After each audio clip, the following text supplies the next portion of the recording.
something very special. John Cruikshank, and he'll say a few words uh, about 2 miles up the road. They're having some problems with slides into a thing called the Pacific Ocean, and a lot of people would like to hear about it and what the mayor's doing to get it remedied, and he'll take care of it. So, John, please.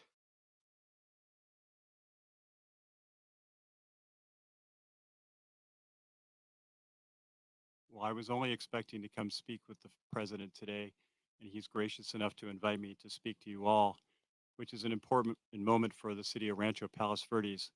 In 2002, the Trump Golf Course opened up here, and they've been a great business here in our community. As the president mentioned, our city has been having a lot of issues with a landslide that's less than a mile from here. We have about 600 homes, several thousand residents that have been affected. They've lost power, gas, and it's been moving at an unprecedented rate for the last couple of years because of the rain. We believe we can solve the problem, but we really need the assistance of the state of California and the federal government. We have solutions out there for that, but the problem is bigger than the city of Rancho Palos Verdes. And so it's important that we get the attention and the help of the people of California and of the federal government. So I'm here to thank the president of having me here today. Obviously, I'm a tiny bit nervous. This is a very big deal. Oh, thank you. So anyhow, we very much appreciate you all being here. And of course, I know you're here for the president, but covering what's going on in our city is really important.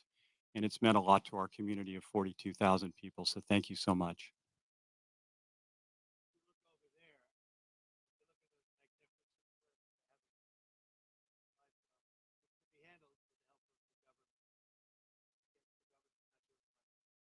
He doesn't do too much, but you have a lot of people living over there, and I think John would like to see the help of the state government and the federal government, and so far they're missing in action.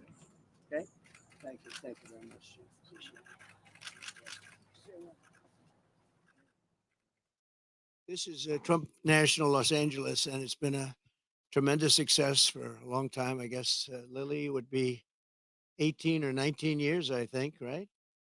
And I built it. And I have a little bit of a motto, but we never have to advertise because it's always loaded up with golfers, very good golfers. It's a world championship course. It fronts on the Pacific Ocean, as you can see. It actually fronts, most very few courses front on the Pacific Ocean. There's Pebble Beach and there's some others, but I always say I have the ocean, Pebble Beach has the bay.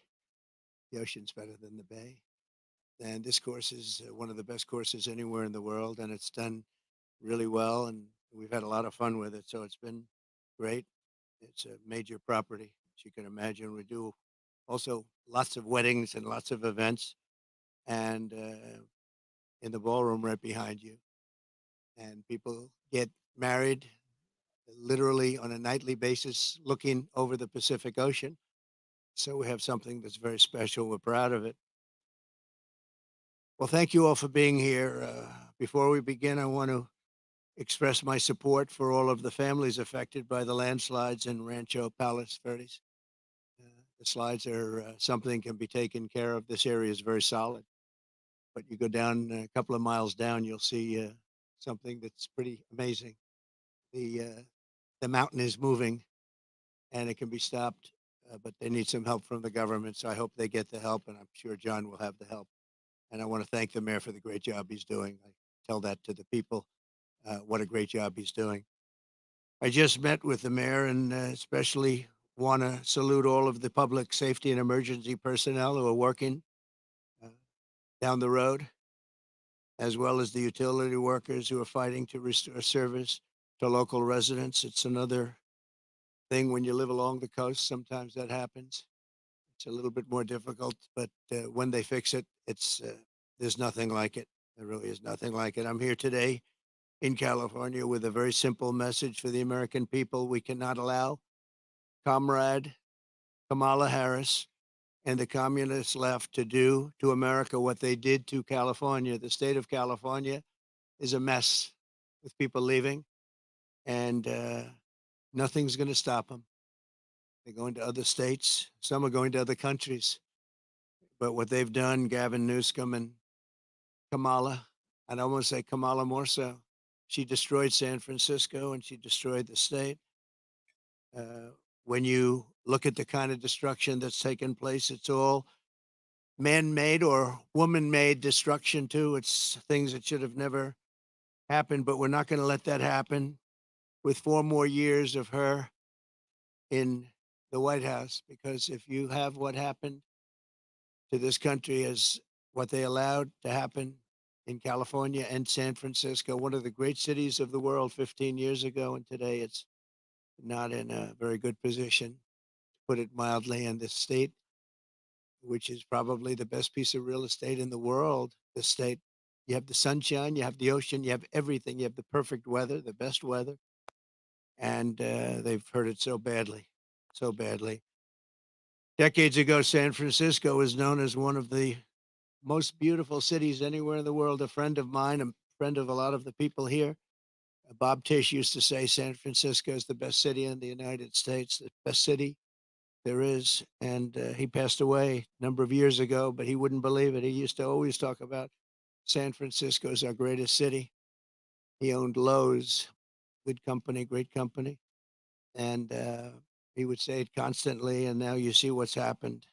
And it can be brought back, just like our country can be brought back, because we're a nation in decline.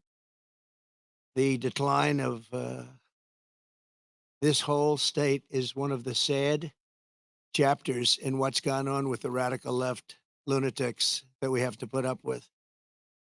As the San Francisco district attorney, Kamala was the godmother of sanctuary cities. She was right out there at the forefront, and also the movement of defunding the police. She was there right at the beginning. She boasted, quote, "We are a sanctuary city and we always will be." Well, they're sanctuary cities of crime. One of the people that Kamala gave sanctuary city to as and put in as DA was Edwin Ramos, an illegal alien MS-13 gang member who savagely murdered a father and his 2 sons after mistaking them for members of a rival gang. She knew this and she came to his defense. He had previously been arrested for robbing a pregnant woman and killing many, they say. Kamala refused to get him out of our country, and he went on to do very significant damage. She also gave sanctuary to illegal alien Ronnie Aguilera, who murdered a 14-year-old boy, nearly decapitating him with a sword. He enjoyed watching this take place with a sword by his hand. Kamala launched her tenure as DA with a San Francisco police group described as a, quote, fire sale for plea deals. They made plea deals. The only one they don't make a plea deal with is Trump. They go after their political opponent, especially when they haven't done anything wrong. You saw more charges were dropped yesterday in Atlanta, Georgia. Uh, it's all politically inspired. It's all against their political opponent. We won the case in the big case. They said the big case, the big case. I've completely won that case. The documents case in Florida. Case was thrown out with deranged Jack Smith, deranged prosecutor, that if he devoted his efforts to violent crime and to the border, which they should have, would be in a lot better position as a country. In one sweetheart deal, Kamala gave only 12 years to a monster known as David Taylor, who got high on crack and murdered a 65-year-old mother with a hammer and a pair of scissors. He wanted to come out, and she wanted to get him out as quickly as possible. In another plea deal, she gave only 6 years to a man who killed a disabled veteran with a knife and then left his body to rot in a bathtub. Kamala refused to seek the death penalty for a gang member who murdered San Francisco police officer Isaac Espinoza during a traffic stop, very innocent traffic stop.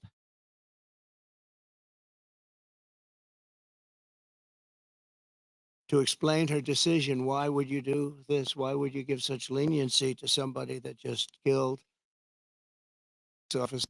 son. A major the San Francisco Police Officers Association has refused her single race since she became district attorney. The police don't endorse her. She's got virtually no endorsements now, but I have almost every police group in the United States. We just got the endorsement of almost 400,000 police. You saw that order and just police group in the country. The endorsement just about every single police group in the United States, and unadulterated. They are so happy to endorse. After Kamala Harris and Gavin Newsom took charge of San Francisco, homelessness increased by over 200%. While Comrade Kamala Harris was Attorney General of this state, murders rose significantly. Car thefts went through the roof. Gun assaults rose at levels never seen before.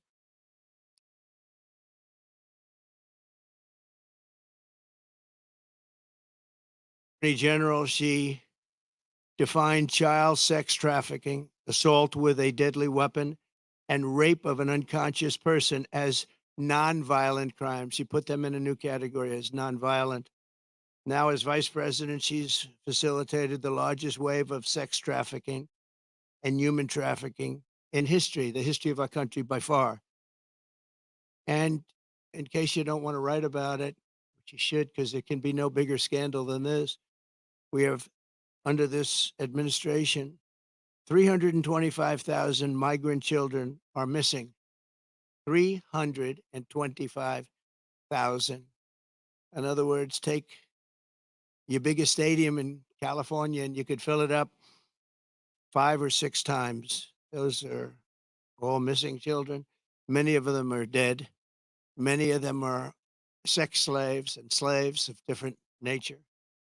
But her destruction of the law and order in California did not end there. In 2020, Kamala Harris proudly endorsed defund the police. We're going to defund the police. Anybody that was even in favor of defunding the police for 1 month, let alone her entire career, should never be president of the United States. She supported a plan to cut the LA Police Department by at least 150.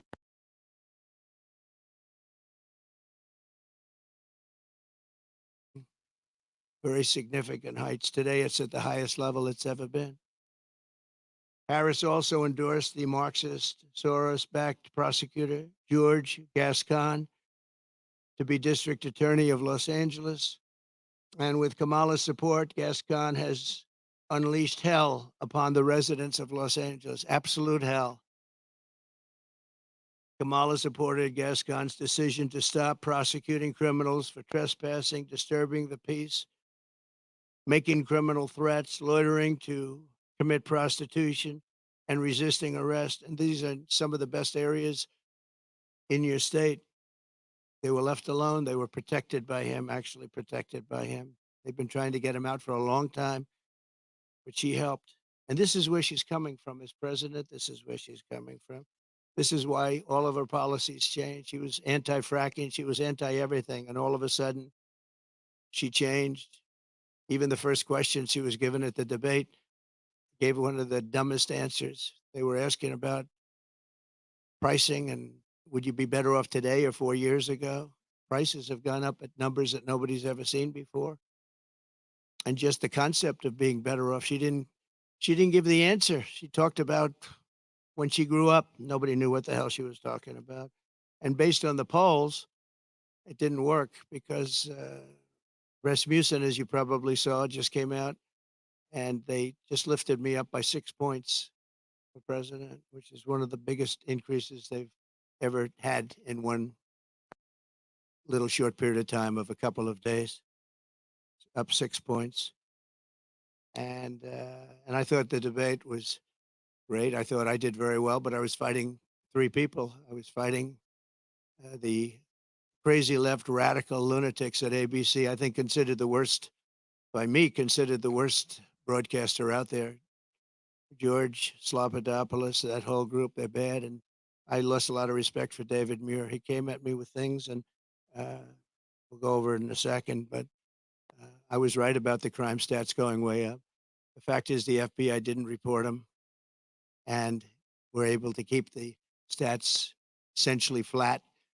But the new numbers came in. I guess somebody in government likes me because the new numbers were just released, and you'll see the kind of numbers that we're talking about went not only up, but up at record levels like nobody's seen before when everything was included.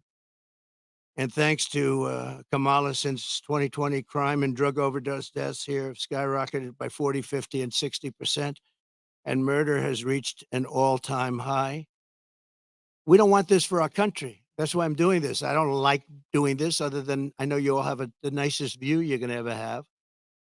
But somebody's got to explain this one. There's a radical left, Marxist, communist, fascist. As border czar, she then launched a colossal invasion of California's southern border.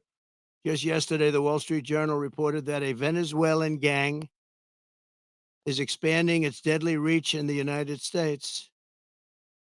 First sentence of the story begins: U.S. law enforcement officials have watched with alarm the spread of a Venezuelan gang known for dismembering people, right? Dismembering people.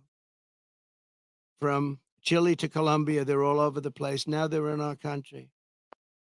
They're known as MS-13. They're considered the meanest, toughest gang in the world. In Long Island, not so long ago, two young 16-year-old girls were walking to school, and they carved them up with a knife. They killed both of them. They carved them up with a knife. They didn't want to shoot them, and we got them out.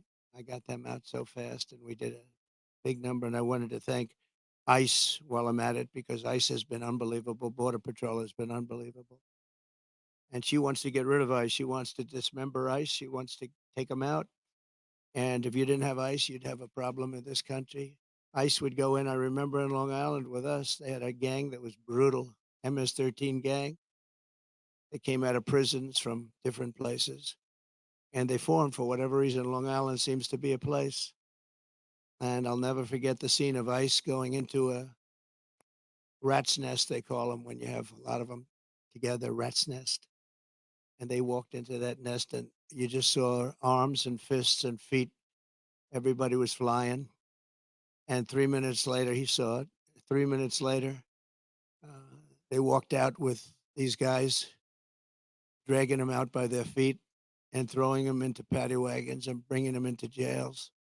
And then we got them out of the country and moved them back to where they came from, which Obama was unable to do when he was president. Obama was unable to do because the countries wouldn't participate. They wouldn't allow him back. But I called those countries, three of them: Guatemala, take a look; Mexico, too, to a large extent.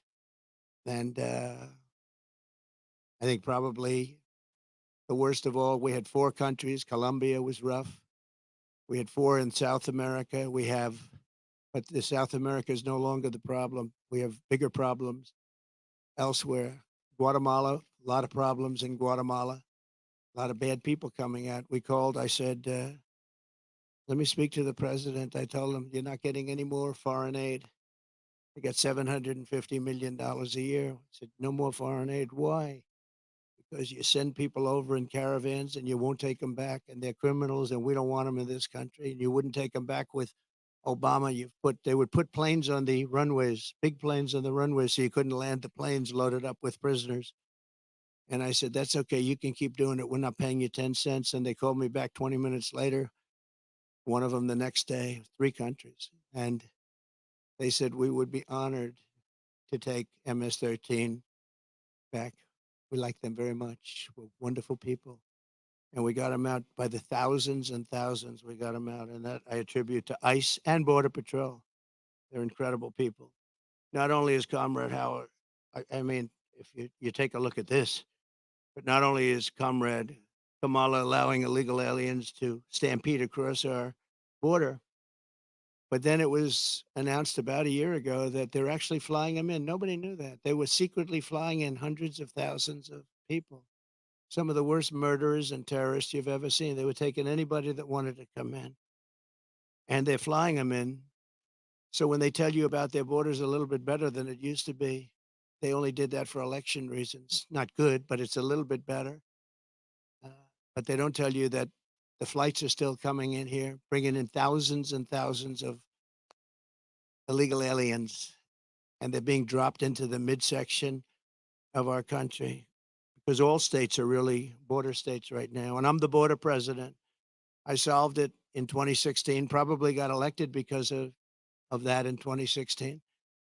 And really, there was nothing to do in 2020. I said to my people, I want to talk about the border, what a job I did. They said, sir, nobody cares you did it. It was good. We went from a terrible border to a great border very quickly. We did a great job.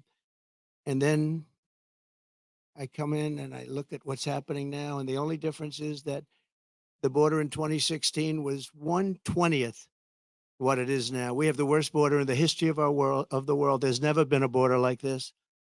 And I want to be the border president. And I hope you call me the border president because I'm going to show you what a border security job we can do. And we're going to do a job like never has been done before. There's never been a border like this.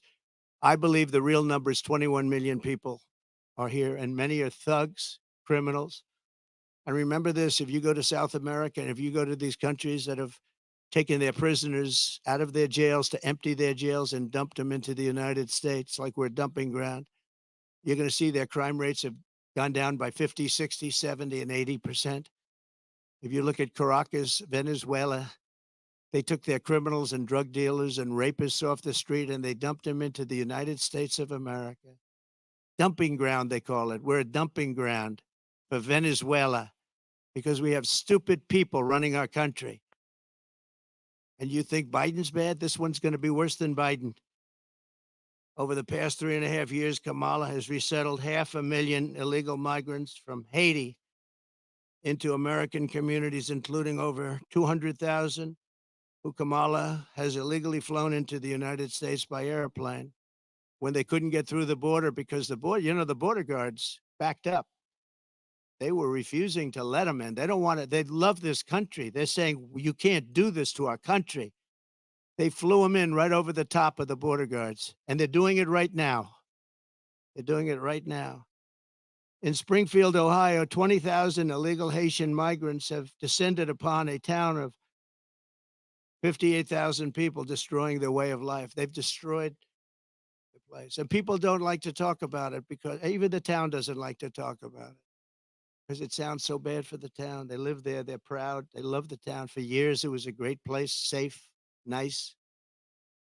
Now they have 20,000, and I actually heard today it's 32,000. It's the new number. Illegal aliens are now coming in from all over the world, from prisons, jails, mental institutions. They're coming in at levels that we've never seen before. We cannot let this happen to our country. And I will be your border president. And I hope you call me a border president. I never thought I'd have to say that again because we fixed the border and now and it was 100% beautiful. And that includes fentanyl and drugs and everything else. We had it fixed and now nobody's ever seen anything like it. And I guess they want to do it because we built hundreds of miles of wall and we had hundreds of miles. I said after we completed, much more than I said I was going to complete, and it had a huge impact.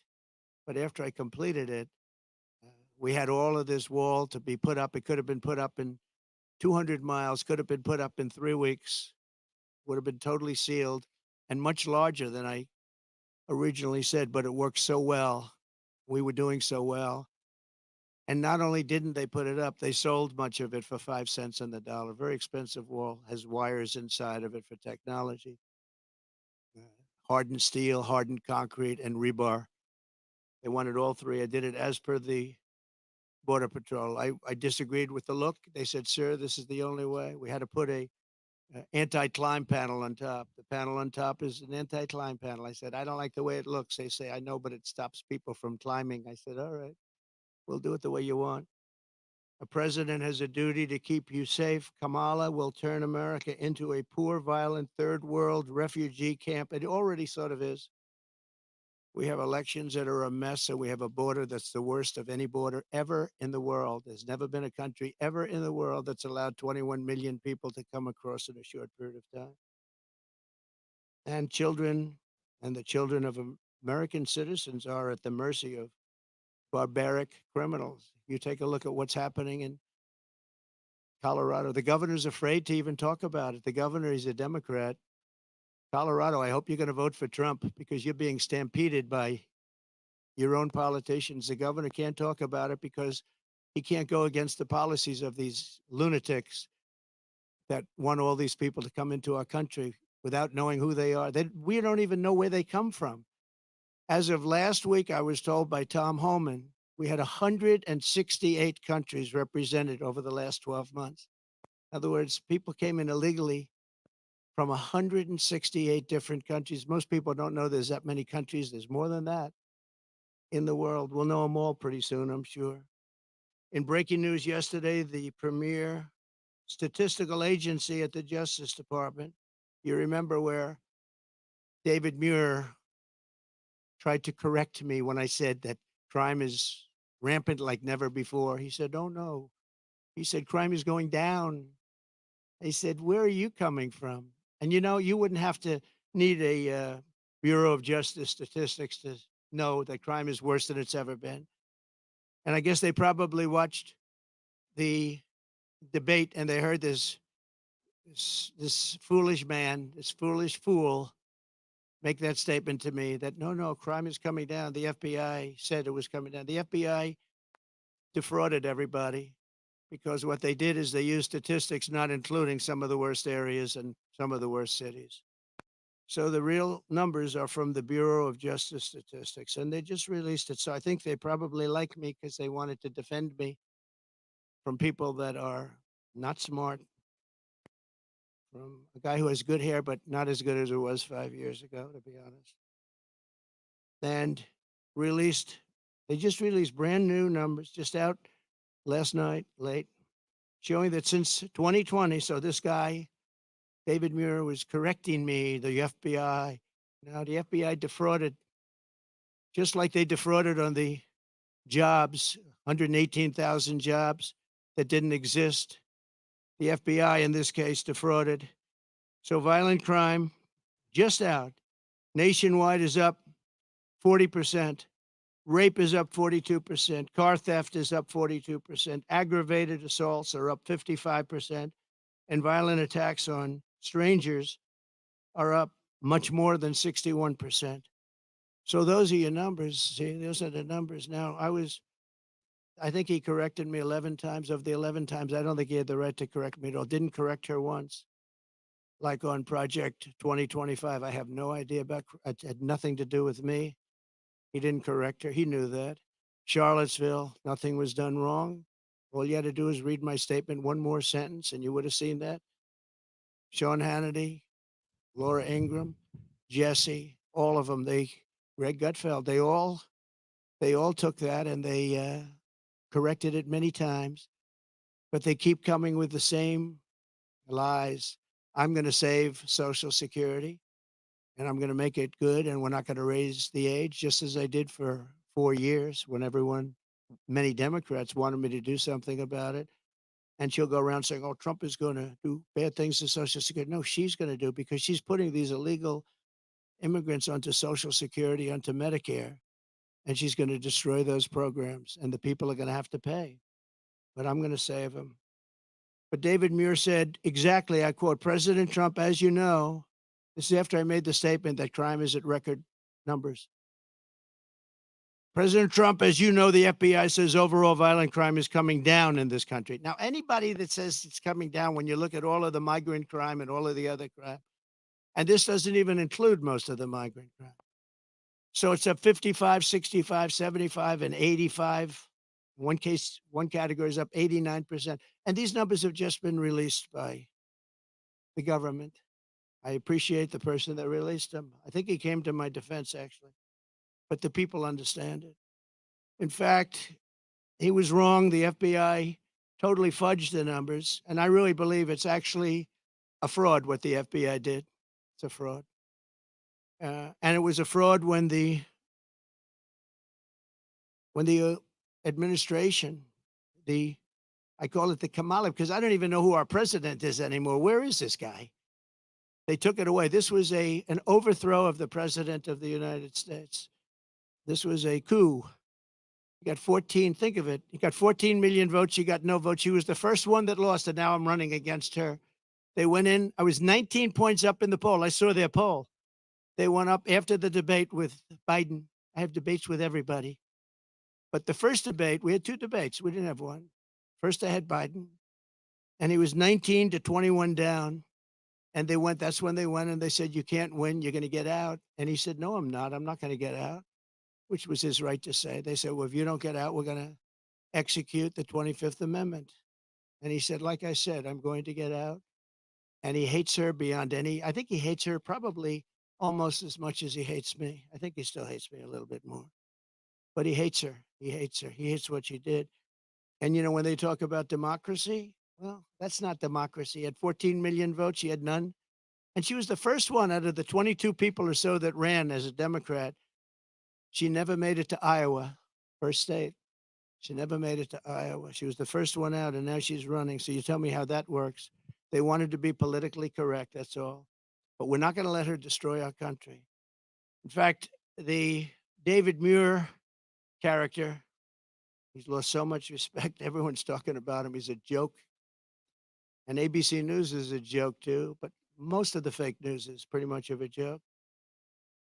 He said that the FBI, and he didn't know this, I guess, at the time, he probably did, but the numbers and the cities that weren't included in those numbers were Chicago, Los Angeles, San Francisco, Oakland, New Orleans, and many others of similar crime numbers. In other words, so they didn't include the worst crime numbers in the country. Look at those numbers. Chicago's not included, Los Angeles not included.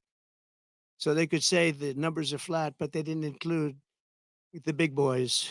And that's a fraud on the public. And as I said, it was a fraud also, just like with the so it's 818,000 jobs that they said existed that didn't exist. And they thought they could hold the number off until after the election, anytime after November 5th, but that didn't work out because they had a whistleblower that released the numbers. And then you have Kamala's claim that she worked at McDonald's. She never worked at McDonald's. It's a lie. They went in, they investigated it, and the fake news won't report that. They won't report it. The only one that reported it was Fox, but the fake news won't. She never worked at McDonald's. She said she stood over those French fries when they were being fried, and it was so tough work. Such she never worked there. She's a liar. She's a liar. But the fake news ought to report she's a liar because that's sounds like a little thing, but it's a big thing because it tells you they lie. They lie about everything. They lie about statements on the military. Nobody loves the military more than me. She got up today. She said things that were just lies. She's just made up. What's bad for Trump? Oh, this would be say something bad about the military. Oh, he said bad about the military. Just like McDonald's, a total lie. It's the way they do it. And her VP choice, I think, will go down as a catastrophic choice. Now, maybe I'll be wrong. I'll let you know on November 6th. But I can't believe that that guy is an asset. They had other people that would have been. Comrade Kamala Harris and the communist left have also destroyed the economy and the quality of life all across this state and all across our country. As vice president, what she's done to our country is not even thinkable. California has the highest inflation, the highest taxes, the highest gas prices, the most illegal aliens, the most regulations, the most expensive utilities, and it ranks as the third worst state to start a business. It also has the most people leaving it. I love this place. Look at this. I own this. No partners, no mortgage, no nothing. I own it. And I'm talking so badly about the state. It hurts me to do it. I would never do this except for the fact that I'm running for president and I want to save the country. So I'd rather sacrifice this than lie or not speak. But think of it, I'm knocking the hell out of the state of California. I'm saying how bad she was and what a bad job she's done. What a horrible Governor Newsom has been. He's been horrible. So many people leaving. And I'm hurting my own property. And that cost me lots of money. But it's okay because this is unimportant compared to saving the United States of America. So I do it for that reason. But those are the numbers, what Kamala Harris's policies will do to America. The cost of living here is nearly 40% higher than the national average. And the cost of housing is 97% higher. And the national average is through the roof. And it all took place in the last 3.5 years because I had no inflation, essentially no inflation. And it stayed that way for 2 years. So it wasn't like, oh, gee, it was ready to pop. No, we had it done. We had it down to a science. We had no inflation, 1.4%, which is perfect. That's better than no. That's a perfect number. If you go to the economist, they said, because you want a little bit, but you don't want much. It's a perfect number. It was perfect. The country was perfect. We were drilling, we were taking it out. Now we're buying our oil from Venezuela. It's not even believed. It's interesting. They give him billions of dollars now, Maduro, the dictator. I call him the owner of Venezuela. They give him billions and billions of dollars, but then they foreclose on his plane. They take away an old junky plane. It's not a good plane. They take away an old junky plane. And I said, well, it's okay. He'll buy a much better one.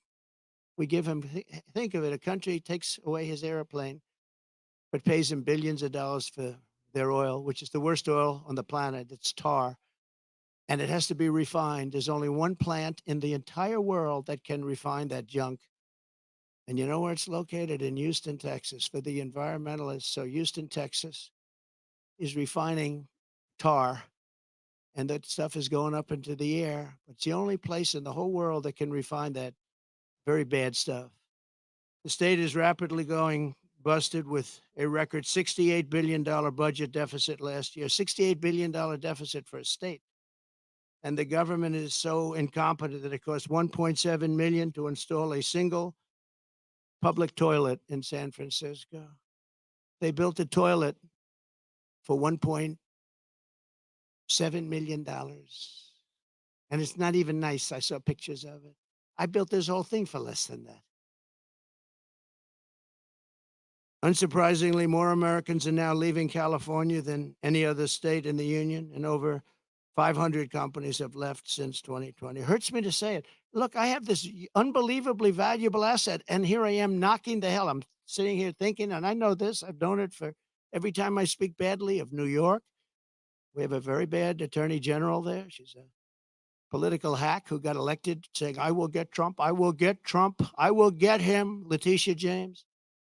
And they had a phony case where they value a house that's worth $1 billion to $1.5 billion at $18 million. The judge was corrupt. And she's corrupt, very corrupt person. It's a political hack. And then we have the other cases that they're all headed up by the White House. They sent their people in, one person in particular, but they sent their people in to head up the cases in the state. They sent their people in from the DOJ in Washington, highest officials, to go to Letitia James, work there, get that started, and then go to the DA in Manhattan. But I think the appellate courts are going to see what's happening. I really do. I believe in that. But it's hurting New York because businesses are moving out of New York because of it. They used a consumer fraud statute, which has never been used before for this, to get me in New York. And I had no jury. You can't have a jury. You're not entitled to a jury. Nobody's ever seen anything like it. But I'm sure, I feel sure that the appellate courts will come in and defend because otherwise our country is finished. Thing like that can happen. And no company wants to move into New York because of it. Very, very bad for New York. In the face of this crisis, the Kamala Harris Democrats in Sacramento, they're in Sacramento and all over the place, just passed a bill that I think the governor's rejecting. I hope he rejects, but I think he was given a lot of pressure. $150,000 home loans for only illegal aliens. But the fact that it even passed, I would imagine he'd reject it if he hasn't already done so. They also passed a law that allows state authorities to take children from their parents if they don't, quote, affirm their child's gender identity. When Kamala Harris said the values that she has have never changed, I really think that was probably the only true statement that she made. They've stayed true, and you look at what they are. They're the same as what they were 5 years ago, 10 years ago. They wanna confiscate your guns. They wanna take your guns away. They're gonna take your guns away if I'm not elected. Anybody that owns a gun, if you vote for them, you're crazy. Any Jewish person that votes for Kamala is crazy. She wouldn't go to see the prime minister of Israel in Congress. Think of that, because she had a sorority party, which she considered to be more important. It's a big deal when a prime minister comes to Congress and speaks, and she doesn't want to go because she's at a sorority party.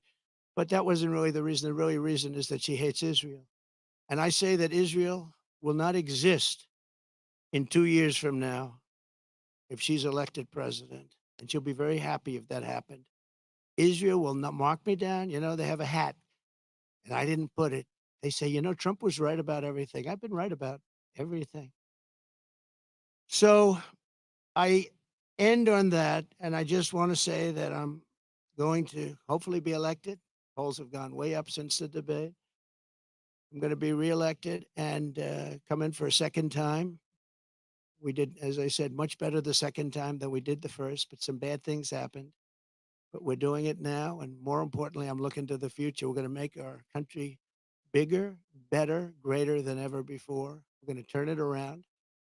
We're going to get rid of the criminals that have been allowed to come into our country and prey upon our citizens, their children. We're going to get them out. And it's an honor that you're here. If you'd like to take some questions. Two No? questions. On the debate, first of all, I know you've said that you will not do another debate. Some of your own Republican allies have come out and said that you missed the mark, that you missed No, the no, no. Excuse opportunity. me. Most of my Republican allies had said I was great in the debate.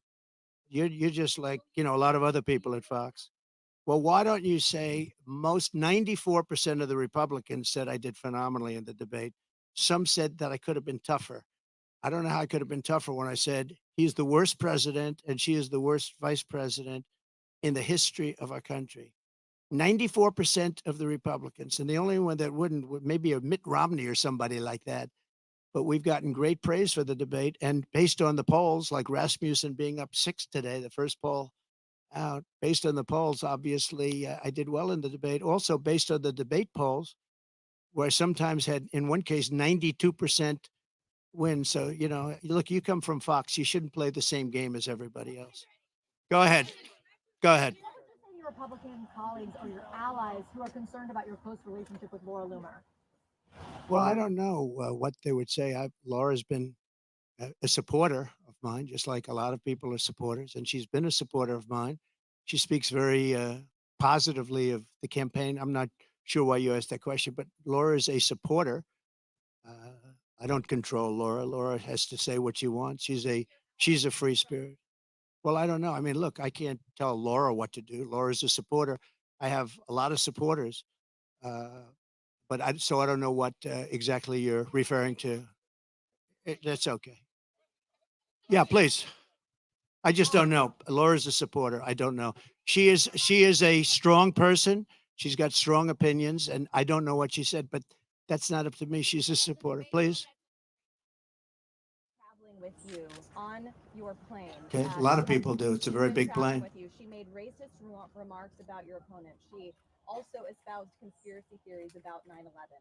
Do you disavow those remarks? And Well, I have to why? see what the remarks are. And why? You're telling me for the first time we're here discussing the destruction of San Francisco and California by a person that's running for president. So I don't even know what you're talking about. I do know that she may have said something based on what you're telling me, but I don't know what she said. But I'll go take a look and I'll put out a statement later on. But I really don't know. Please. President, Springfield, Ohio is experiencing a migrant crisis. Will you Yes. host an event there to show the media what's actually happening, maybe a town hall? Well, we could, and maybe we'll do that. Where are you from? That's good. Very good. They're doing a very good job. Yeah, that's very good. No, I will maybe Springfield, maybe Aurora, maybe both. We'll go there. I can say this: we will do large deportations from Springfield, Ohio. Large deportations. We're going to get these people out. We're bringing them back to Venezuela. You know, he told Biden he's not accepting anybody back. They moved all their criminals Not all of them, but the rest are moving in now. They emptied their jails in Venezuela, emptied their criminals, emptied the nests. They call them nests of bad people. They're all now in the United States and they're now taking over cities. It's like an invasion from within. And we're going to have the largest deportation in the history of our country. And we're going to start with Springfield and Aurora. Okay. The mayor of Springfield, Ohio, the police chief, the Republican governor of Ohio have all debunked this story about people leaving pets. And now there are bomb threats at schools and kids being evacuated. Why do you still spread No, this no, false no. story? The real threat is what's happening at our border because you have thousands of people being killed by illegal migrants coming in and also dying. You have women dying as they come up. They're coming up in large groups. We call it a caravan. I think I came up with that name, but it's really what it is 10,000, 15,000, 20,000 people. And you have large numbers of women being killed in those caravans coming up to this country. And then when they get here, they can go into the country and they end up being sex slaves and everything else. Those are your real problems, not the problem that you're talking about. Yeah, okay. Quick question. So you just said that you'll carry out the largest mass deportation of illegal immigrants. How are you going to have, for example, Governor Gavin Newsom or officials in sanctuary cities comply with that? Well, if you go to the people of California, they don't want to have sanctuary cities anymore. They're tired of sanctuary cities. Sanctuary cities are really blocks that protect bad people from deportation and other problems. And they're going to do it. And our federal government has tremendous power, but we're not going to let states, even like California, even though I know it's largely a sanctuary state, essentially, but we're not going to let that happen to the people of California. They want these people out. They're just as scared as everybody else. The people of Ohio are scared. The people of Colorado, you have a governor there who's very weak. He doesn't know what to do. And he doesn't want to talk about it. A lot of it, as per your question, they don't want to talk about what's happening. They say it's so bad for the city. Let's not go public. Let's live with it for a little while. Maybe it'll go away. It's not going to go away. It's going to get worse. It's going to get so bad. You know what we're experiencing now is they're just getting settled in. These 21 million people that have come in, they're just getting settled in. It's going to get much worse. It's going to get worse at a level like nobody's ever seen before. Go ahead. Follow-up question regarding the economy. We're seeing more and more companies are they're shipping their jobs overseas, but Yeah. even for white collar jobs, Right. they're having problems with that. We've been seeing mass layoffs. How would you prevent these white collar jobs from being By lowering taxes and regulations. And what they're doing is they're seeing that every time it looks like Kamala's doing well, companies want to leave. Stock markets go down. The stock market, there's a great gentleman, Scott Bessent, who is one of the top Wall Street people. He said the market's only up because they all think that Trump is going to get elected. We had a great stock market. Even with COVID, we ended up handing over a market that was higher than previous to COVID or the China virus coming in. No, we are going to make sure that the taxes are going to stay where they are and or come down, ideally come down, both for the middle class and for corporations, because corporations put the people to work. We had the best numbers in the history of our country by far, not even close. And there are companies leaving because they cannot stand what's happening right now to our country. And one of the reasons I'm doing this today is to let them know you're not going to have to leave because we're going to take care of the problem. They have a tremendous crime problem. Like if you're in Los Angeles, look at the crime numbers.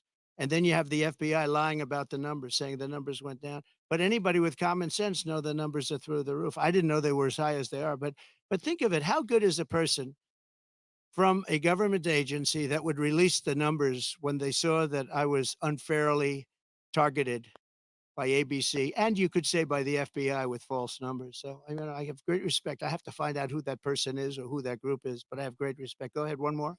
You okay? North Korea, Kim Jong Un, he just toured a uranium facility. The U.S. is saying that Iran is sending ballistic missiles to Russia. How, if reelected, how would you address the situation with our adversaries? I'll be able to make phone calls and solve most of the problems. I may actually have to meet a couple of times. But Viktor Orban, and you've heard me say this, but it wasn't long ago. He said the only way you're going to solve the world problem is Trump has to be president again. And I don't say it. I didn't say it. I sort of would be embarrassed to say it. But he said everybody was afraid of Trump. He said China was afraid, Russia was afraid, North Korea was afraid, everybody was afraid. We had no wars. We defeated ISIS in 4 weeks, and they said it was going to take 5 years, right? The generals in Washington. I went there and met a great general and some great people.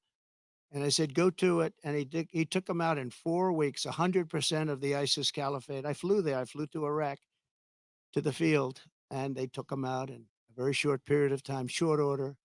We have a great military, but a great military needs a leader. If you don't have leaders, then you end up with Afghanistan, the worst withdrawal from a country in the history.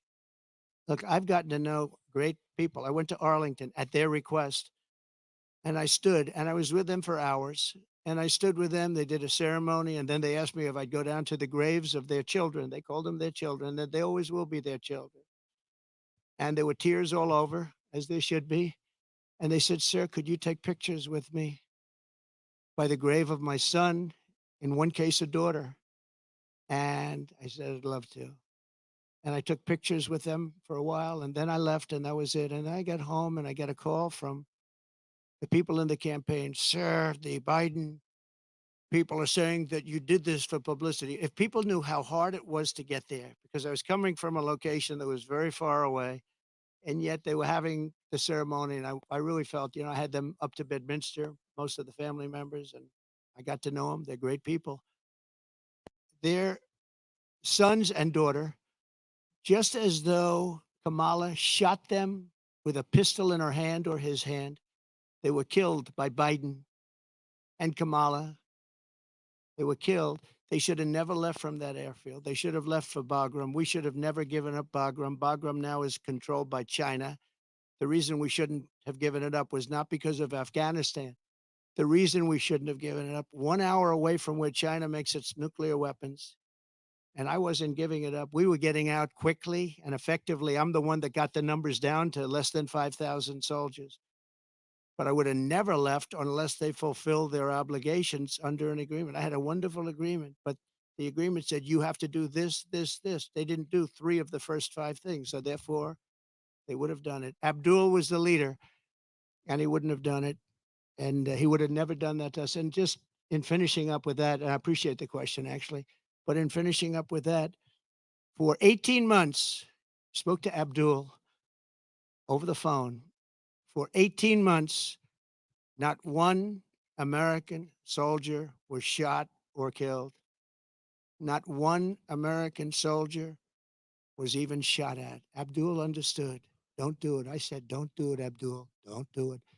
And for 18 months, not one soldier was even shot at. And that's the way it's supposed to be, right? And then they had that horrible situation with the 13 dead, leaving billions of dollars of equipment behind and leaving a lot of Americans behind, a lot of Americans. And you know what else? Leaving a lot of soldiers badly wounded. Nobody ever talks about them, but I do. Let's talk about California. You are claiming that we need to do major changes in this state. If you're president, what's the biggest policy difference for the people of California? And what would the nature of your relationship be with the leaders of California who you're calling scum? How do you get that? Well, I would have a great relationship with them. And what you have to do is start all over again. You cannot have these policies of high taxation. You can't have these policies of politics where you go after your politicians. You have to have an honest voting system because, you don't have an honest voting system. They send out millions and millions of ballots. They go all over the place. Some people get 2, 3, 4, 5. You have a very dishonest system over here. If I ran with an honest vote counter in California, I would win California. But the votes are not counted honestly. It's a very dishonest system that you have in California. And I'd make it business friendly. Right now, it's business unfriendly. Look, Elon Musk is a friend of mine. He endorsed me very powerfully. He endorses me every time he speaks. He really wants to see us win because he knows we can do a great job and turn it around. He left California. I said to him, Elon, did anybody ever call you? It's a big company. He moved to Texas. A lot of people moving to Texas. Great state. Excellent governor and excellent lieutenant governor. Great people.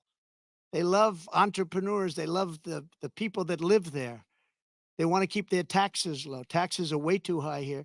But I said to Elon, So you have a big company and you're moving it to Texas from California. Did anybody call you, like the governor, to try and get you to stay? No.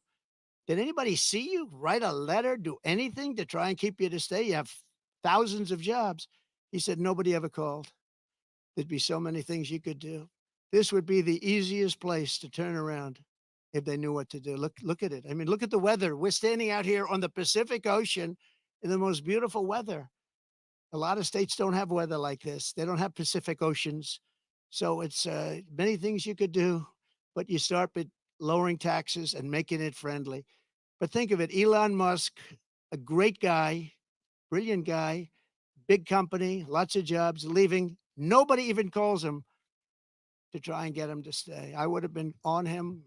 I would have said, let's have lunch, let's have dinner, and then let's have breakfast the following morning, right? I would have tried to talk him out of it. Yeah, go ahead, please. What value do you feel that Laura Loomer brings to you? And has nobody told you about the conspiracy theories that she is promoting? No, I don't know that much about it. No, I don't. I know she's a big fan of the campaign, but I really don't know. I would say that, well, she brings a spirit to us that a lot of people have. We have very spirited people. And in all fairness to her, she hates seeing what's happened to the country, I guess. I mean, she hates seeing what's happened to the country. So do I. It's very sad. It's very sad when I have to stand out here on my property and say how bad California is. Did you have another one? Mr. President, getting back to some questions that matter to the people of California, there are a lot of folks here who feel like they are forgotten men and women. The state They government are. doesn't seem to care, but you are coordinating with the local mayor. What can you do to help this community either now or when you get elected? Well, we're going to help them. And I told John, the local mayor, but I told John we're going to help him with his slide problem. You know, there are ways of fixing that. We discussed it. He knows better than anybody. And he needs help from the federal government. He needs help from the state government. And it's a very wealthy area, but you also have people living here that are elderly and have fixed incomes and have houses that are going to be, you know, shoved into the Pacific Ocean if something's not done. And he wants it taken care of. He's a great mayor. He wants it taken care of. It was very, he wants nothing for himself. He just wants to help these people. And John, I think you said you have about 600 houses on the site that's sliding. And he'd like to be able to save those houses for people that some of which will never be able to have a house again. You know, it's pretty sad. Media shares are down about 75% from their peak in March. Your lockdown provision ends soon. Will you sell your shares? No, I'm not selling. No, I love it. I mean, I use it as a method of getting out my word. You know, when it opened, it went way high, but then the SEC gave us nothing but problems. We had to go through a long, long process with the SEC. But people think that I'm leaving. That's why they're down. Because if I leave, you know, it's different if I leave. But I'm not leaving. I love it. I think it's great. Mechanically, it works the best. And again, I'm friendly with Elon, and Elon would love me to come over to X, but I just, you know, I have a close to 100 million people on X. I had 230 million people on X, and then they shut me down. And I said, I'm not going to let that happen again. You know that I had hundreds of millions of people on X and Facebook and Instagram. I think more than anybody. Zuckerberg told me at the White House, he said, congratulations, you're number one on Facebook. This is a number of years ago. And then all of a sudden I went from being number one to having no voice. And after about 2 or 3 weeks, because I have a lot to say, I put out old fashioned press statements, like a press statement. And they got really successful and they did very well. And then we built this platform. And the reason I built it is because I don't want to have my voice shut down. But a lot of people think that I'll sell my shares. You know, they're worth billions of dollars, but I don't want to sell my shares. I'm not going to sell my shares. I don't need money. And it is a great, for me, it's a great voice. It's a great voice. And it's a voice, it works so well. And we just won, as you know, we got final approval from the SEC. It took us a long time. And that really turned it off. You know, when I originally opened that stock, it went from about 2 to about 182. Did you know that? It was the biggest increase in the history of the stock market. I believe, you know, I have to say I believe because you're going to find one company, maybe more, who knows, but I believe it was the single biggest movement. And I think I was worth 61 billion from that one stock. And then we had nothing but problems with the SEC. And it gets whittled down, down, down. But I didn't do it for the money. I did it because I really wanted to have a strong voice, and it's a great voice for me. And as long as my voice is on there, it's going to always be good. But a lot of people think the reason it's down is that a lot of people think I'm going to sell. And if I sell, it wouldn't be the same. I could understand that. But I have absolutely no intention of selling. Okay.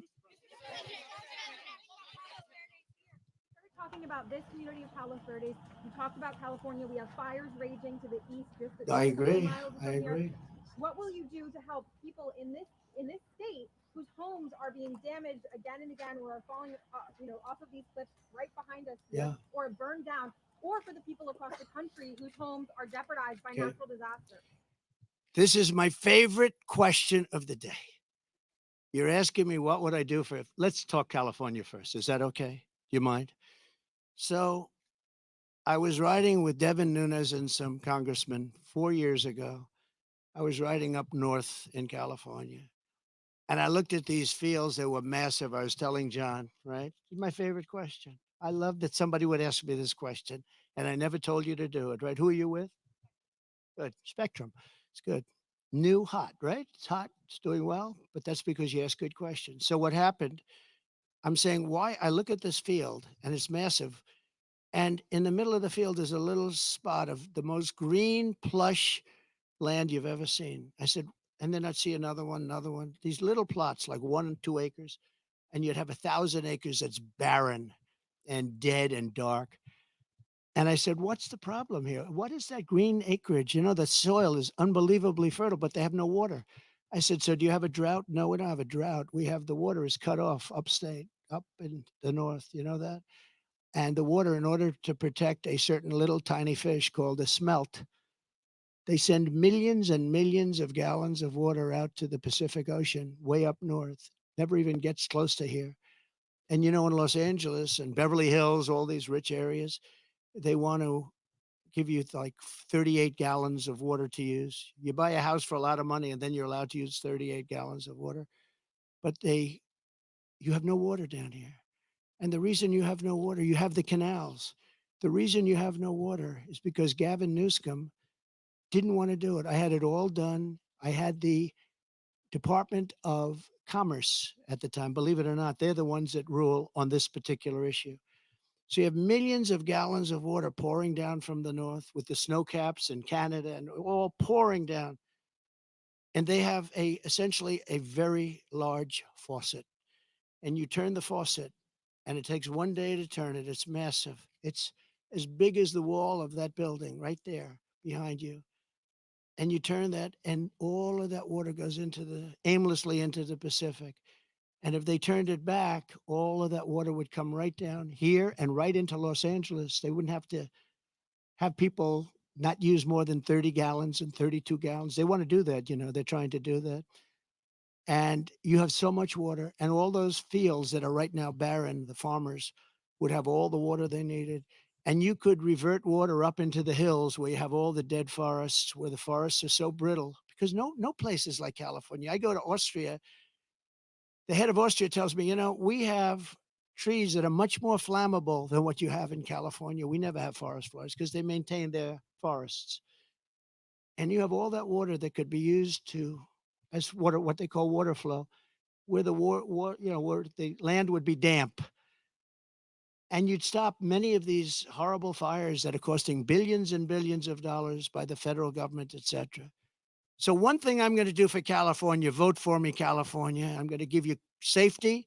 I'm going to give you a great border, and I'm going to give you more water than almost anybody has. And the farmers up north are going to be able to use 100% of their land, not 1% of their land. And the water is going to come all the way down to Los Angeles, and you're going to have more water than you ever saw. And the smelt is not making it anyway. In fact, they make and grow smelt because it dies all the way up and down the line, and they put stuff that was artificially made. You know that. So you're going to have water in California at a level that you've never seen before. The farmers are going to do great. Those fields are going to be all green instead of 1% green. And maybe even more important, you're not going to have illegal immigrants pouring into your country and killing your family. You're not going to have the problems that you have right now. We're going to lower your taxes. We're going to bring the car industry back because your car industry is gone. We're bringing it back to Detroit at levels that you'll never see again. We'll bring it back to better than it was 30 years ago. But with this group, everything is dead. The automobile industry is dead. The water coming here is dead. And Gavin Newsom is going to sign those papers. And if he doesn't sign those papers, we won't give him money to put out all his fires.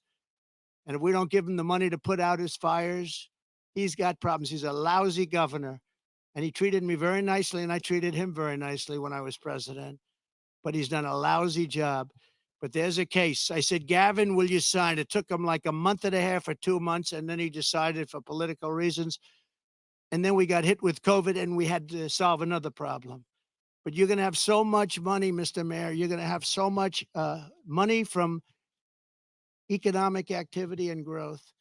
And you're going to have water like you never thought. Now, in your case, maybe you don't want so much water, but we'll bypass your beautiful area. But we have tremendous amounts, millions of gallons of water that's shoved right into the Pacific Ocean where it doesn't make a dent. And all of that water is going to take care of California. And nobody can make a bigger promise than that. You're not going to have to do desalination plants, which a lot of people want to do, very expensive to do, but it's better than the alternative of no water. So California, vote for Trump, and you're going to have water, and you're going to have growth, and you're going to have prosperity, and all those people that are leaving are going to really come back. Thank you very much. Thank you. Mr. President, this morning, tens of Steve Garvey. Why not? Why have you not Will you endorsed endorse Steve Garvey? Steve Garvey? Will you endorse Steve Garvey? Shut down if Johnson can't get the say back. What's your closing argument to the people of California? Thank you, everybody. Will you endorse Steve Garvey against Adam Schiff? Mr. President, I hear President this morning, tens of thousands of Boeing factory workers. Oh, that's so sad. There's a concern about what this could mean for the airline industry. Very bad for the industry, very bad for Boeing.